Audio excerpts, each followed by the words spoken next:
All right, Matt, it's been a little bit since we've talked. Talk to me about the last year. We just hit your 1-year anniversary.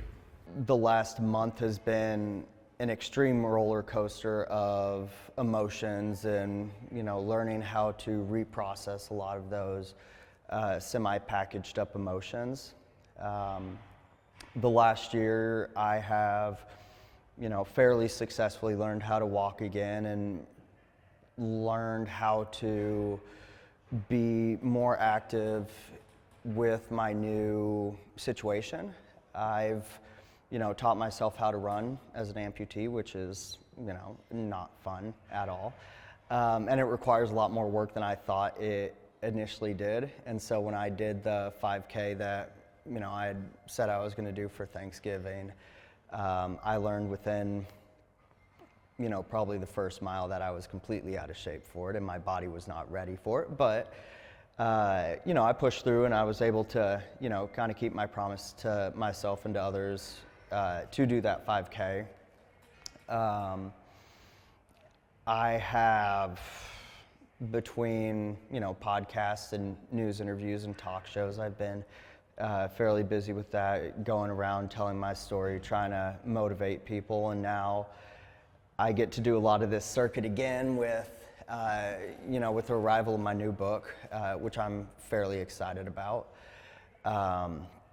That's taken a lot of time and effort and energy to, sit down and talk about that, and the entire process of talking about the entire thought process and, what was going on through my mind during my wreck, during, what is potentially and hopefully the worst thing that I've ever gone through in my life. And if something does get worse than that, then, that's going to be a hell of a story. But, it's been a very new experience for me. And a lot of this year has been new experiences and new things to do, things to try, and new ways to fail. And you mentioned new ways to fail. You have a lot of ways to succeed, though. You've shown incredible strides. What helps you stay so positive? So a lot of it, and I didn't really realize this at the time. When I went through my wreck, I got hospitalized a year ago, pretty much to the day. I was, sitting in the hospital, and one of my friends had brought my laptop from my house, so I was able to start, checking Facebook and emails and messages and everything like that. And I'm starting to see like, my wreck wasn't just like a small little incident, I'm slowly finding out that my wreck had garnered, thousands, hundred thousands, millions. At one time, I was on Google, and Google will tell you how many times something has been searched for in the last, 48, 24 hours.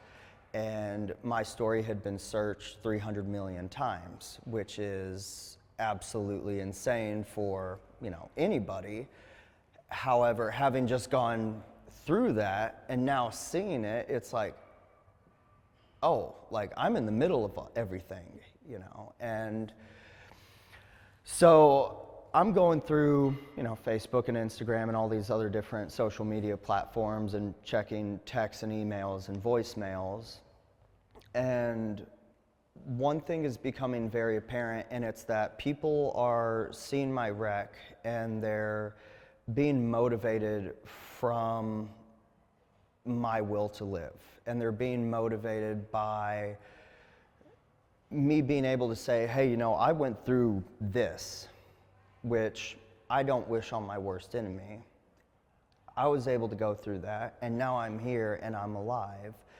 And, slowly it was, hey, thank you for, showing your support and everything. And then I started being more motivated from everybody saying I was motivating them.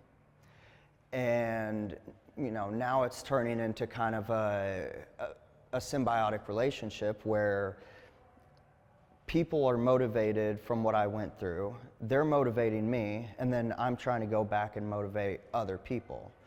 And, I think that's been probably the biggest thing, is that not necessarily a give and take relationship, but, I've been given not just a second chance, but so much hope and encouragement from everybody else that, now being in the place where I'm at, I feel like it's my obligation to help kind of give back some of that hope and some of that livelihood that everybody has provided to me over the last year. And how important is that mindset that, today could be a hard day, but it's not going to be the hardest day, or on the inverse, inspiring people that being honest and upfront that you are going to have hard days and challenging days, but it's moving past those challenging days to find the rainbows and the pot of gold at the end of it. I mean, being straight up, life's going to suck at times. There's no wishy-washy way about it. I mean, unless you're born into, the top 0.1%, life is going to be hard. We're all going to face, some kind of trouble, whether it's relationships or financial or, I had a friend my age a couple weeks ago just got diagnosed with a brain tumor, and, completely out of the blue. And it's like, you don't expect any of this to happen. You can't plan for it. And while you're going through it, you don't see yourself going through it. That's what depression is. It makes us so we don't want to see the brighter side. We want it to end right there. And having been, in my truck and having, a lot of those mental health issues, not issues, but some of the, mental health challenges that I was going through, not just being in my situation, but having, depression and anxiety, and having fought that for so long with the aid of therapy and different medications, and, being in that situation where I don't have anything, it makes you, it forces you to rely on yourself, but also try to find other ways to motivate yourself to get through it. For myself, it was in a really weird kind of roundabout way. It was thinking about how disappointing it would be for my friend to be going through, a Christmas that has been very rough for her already, but knowing that her best friend had passed away. And, some of that disappointing thought, like, kind of morbid to think about, but, it was kind of that had helped push me. And a lot of people, they go through what they're going through, and the ones who have trouble, sometimes they do just need to find something else to focus on to be able to push through that hard time. And when we think about the accident and the 6 days and the grueling recovery thereafter, do you think about that often? And follow-up question, if you do think about it, does it motivate you to become stronger, or is that something that you're trying to block and put in the past? So I don't think that I ever will be able to just, put it behind me. Every day thousands of people are in car wrecks. Not every day people are stuck under a bridge for 6 days. And, to that degree, no, I don't think this will ever be fully put behind me. I think that, I am going to be living my life to the point where, one, something like this won't be able to happen again, whether through technology or, pre-avoidance of situations like that. I don't like driving at night now, and I don't like driving in the snow because of this wreck. And so, there are things that I'm going to do subconsciously that are going to be because of this wreck. I keep a flare gun in my car. I keep a very sharp knife in my car in case, I ever do have to cut myself out of a situation like that. And, I do have a toolkit in my car again. And so, a lot of it, I am thankful that, when my wreck happened, I was semi-prepared in, the fact that I had a toolkit, I had the extra changes of clothes, I had, some knowledge of how to try to filter water and everything. So I don't think back on it as a completely negative experience.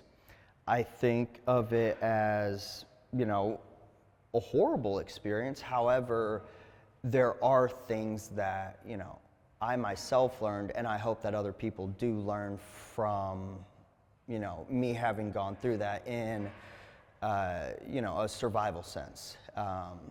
Keeping a spare change of clothes in your car during wintertime or fall time, keeping warm blankets and clothes in your car, keeping some extra food that won't go bad in your car, water bottles, things like that. A lot of people drive around every day not expecting things to happen, and that's what happened that night. And I wasn't expecting to be in this wreck. However, I had prepared to be, in Hammond for 3 days. So I had the extra change of clothes, which I am very thankful for, because towards the end, it was starting to get a little bit nippy down there. And I mean, even the night that I got rescued, it dropped down to 19 degrees. That would have been miserable to try to sleep through.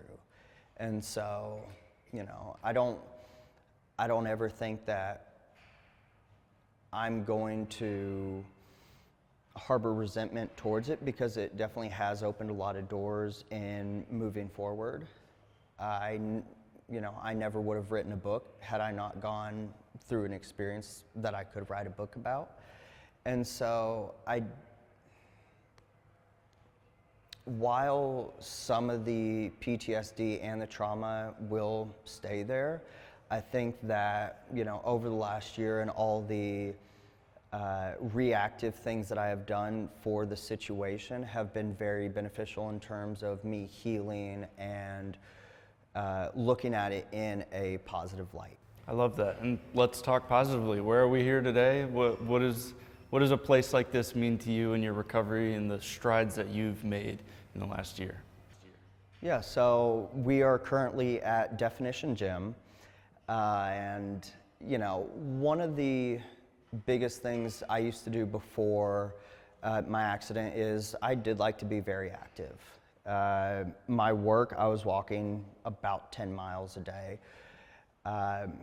It was hard, grueling manual labor for 10, 12 hours a day. Now, granted, some of the things that we would do at work I can't do now. However, I'm still trying to be as active as I can. As the saying is, idle hands are the devil's workshop. Not only does, me coming to the gym help keep me busy for, hour and a half, 2 hours, however long I'm here, it also allows me to build new connections with people. It allows me to, not only focus on my physical health, but there's an aspect of working out that through working out, it does improve your mental health. And, a lot of people, they can, sit around and they can, sink into that, one spot on the couch, which is really comfortable. But at the same time, that generally leads to them sinking into depression, which is very hard to crawl out of sometimes. And so, coming here, it allows me to, work through some of those frustrations, work through some of those, darker thoughts. Because it's, when you're out there benching, 180 pounds or however much you bench, your mind is on one thing. It's, hey, I need to get this weight up before it crushes me, So you don't really have the mindset or the time to think about, some of those bad thoughts and things like that. And it's, it's pretty refreshing just to work out sometimes. Talk to me about the experience of writing the book, the idea that you first thought of it, and how it's come and how we're looking at it and how people can get their hands on it.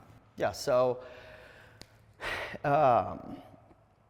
shortly after I did the interview with you, after getting out of the hospital, I was doing an interview for the Riley High School news team.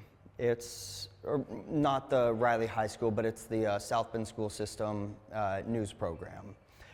And, I'm like, okay, this is a cool opportunity, not just for myself, but for the kids to, interview somebody who's gone through something like this. And so we had done the interview, and I was joking around with the kids, and I'm like, oh, do you guys know any authors?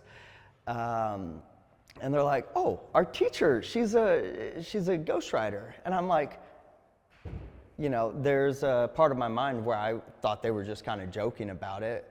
And, so Eric and I, we started talking more and more afterwards, and I had decided to write the book and, use her as the writer, because English was not my favorite subject in high school.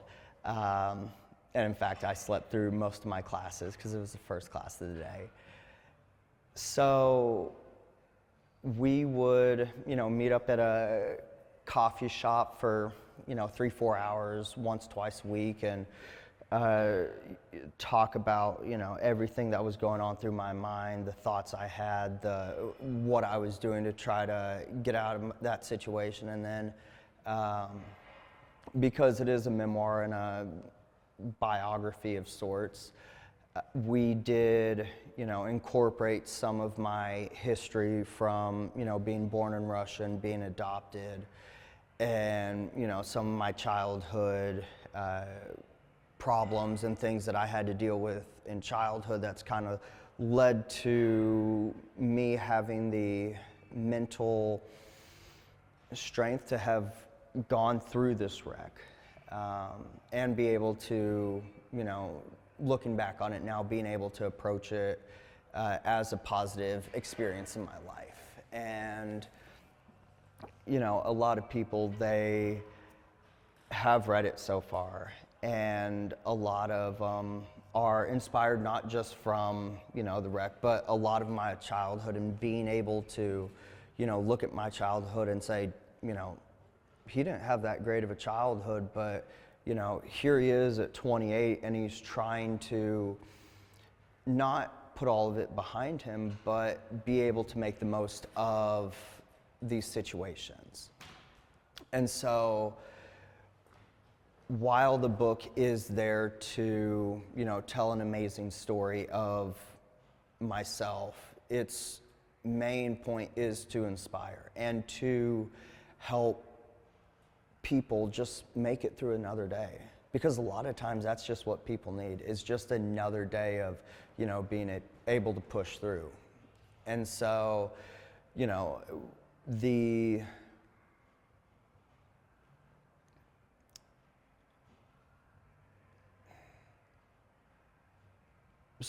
on that last note, if people do need another day to push through sometimes.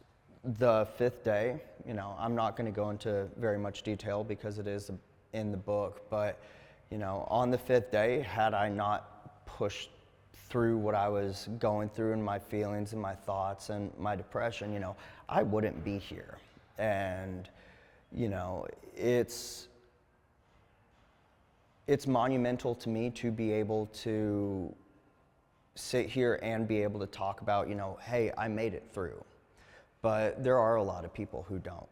And so my biggest goal of the book is to help people be able to make it through one more day, And, if they're going through their 6 days of life right now, then, one day it'll get better. But during those 6 days, it's going to be hell. And I feel for them, but I hope my book can help them through it. It is on, Amazon and barnesandnobles.com, and there's a lot of, small little bookstores that have it on their websites that are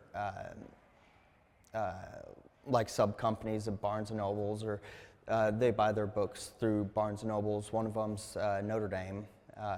So my book is at Notre Dame, which is really crazy to see. And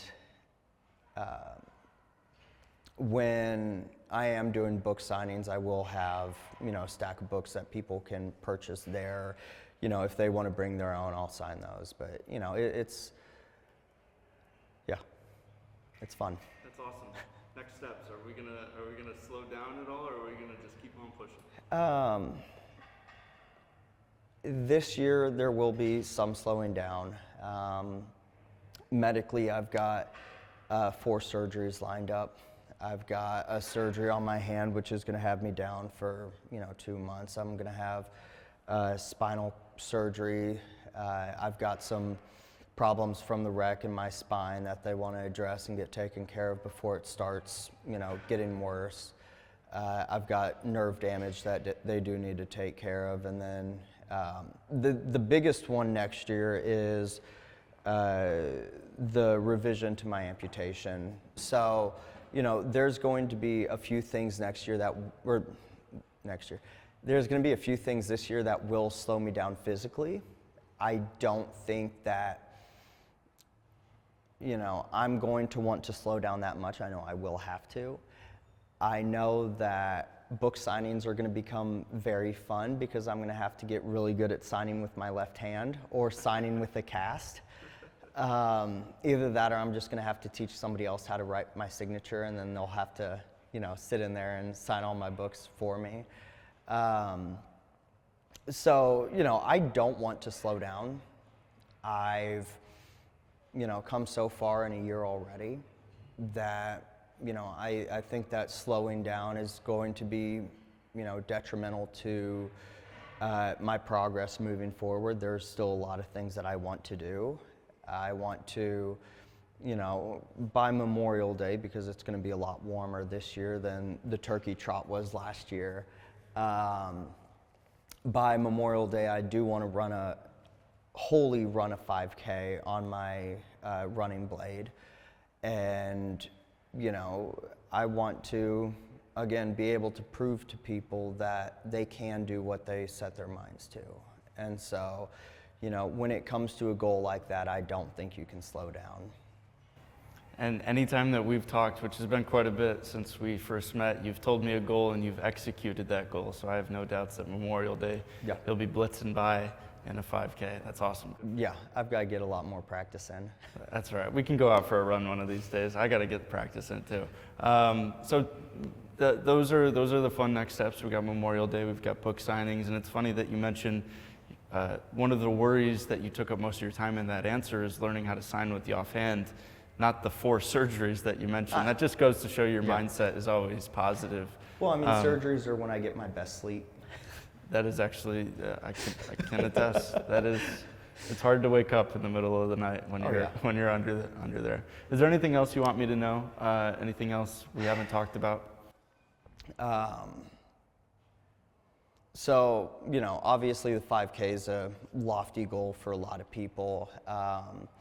For myself, it's going to be another Tuesday or Wednesday or whatever day of the week it's going to be on. However, the one huge thing that I am, wanting to put in the works, and a lot of the times I jump into things not having a clue on how to do them. I am wanting, and I've been talking to people who work at who run the homeless shelter about, starting a nonprofit to help homeless individuals who are amputees to be able to get prosthetics and be able to, start life on the right foot, because, our medical system is our medical system, and, time again, it proves that it's not there to help people. So, I want to be able to help those people who don't have any other options. And so, It's written down, which a lot of people say is, 75% of the problem, but, a goal like this is a huge thing to do. And so, that's by December, I do want something in place that's working, however slowly, but being able to help people one person at a time, take their life from where they're at, and, with my help and with other people's help, be able to start life off standing again, off on, 2 feet or whatever sounds better for the sound bite. I think that's a perfect way to wrap it up. Matt, thank you. I appreciate you. It's always a pleasure chatting with you, and I hope you're doing well. Thanks for watching. Like and subscribe to the WSBT 22 YouTube channel.